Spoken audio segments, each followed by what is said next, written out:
Hello guys, welcome to my blog. तर आज मी निघाली होती सोलापूरला. त्याचं रिझनही तसं खास आहे, कारण ईशा आली होती US वरून रिटर्न. तर तिला खास भेटण्यासाठी मी निघाले चिकूसोबत सकाळी सोलापूरला.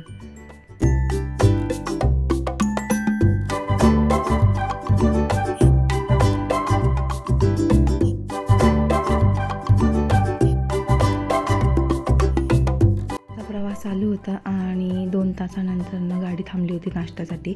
तर मी आणि चिकूने नाश्ता करून घेतला आणि फायनली आम्ही आलो होतो सोलापूरमध्ये. आणि आम्ही चिकूच्या काकांची म्हणजेच माझ्या छोट्या दिराची आम्ही वाट पाहत होतो, कारण आम्हाला ते घ्यायला येणार होते. सो यानंतर आम्ही घरी गेलो, मस्तपैकी जेवण वगैरे झालं आणि त्यांच्याही घरी पाहुणे आले होते. तर ॲक्च्युली माझ्या मोठ्या दिराचं लग्न ठरलं आहे, तर त्यासाठी आम्ही तिथूनच हॉल वगैरे बघायला गेलो होतो. आता लवकरच थोड्या दिवसात लग्नाचे व्लॉग येतीलच नक्की.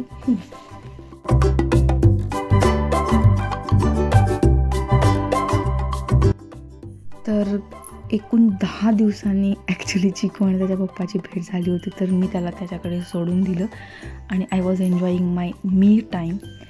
तर रात्री खूप थंडी होती, त्यामुळे सुजल भाऊजींनी मस्तपैकी शेकोटी केली होती आणि त्या शेकोटीभोवती मस्तपैकी आम्ही सर्वजण गप्पा मारत बसलेलो. आणि गप्पा मारता मारता कसा टाईम गेला समजत नव्हता आणि चिकूही झोपत नव्हता. So we were enjoying that time.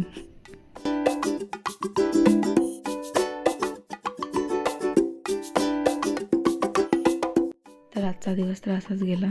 तर नेक्स्ट व्लॉगमध्ये आपण बघूया आम्ही ईशासोबत काय धमाल मज्जा केली आहे. So bye guys.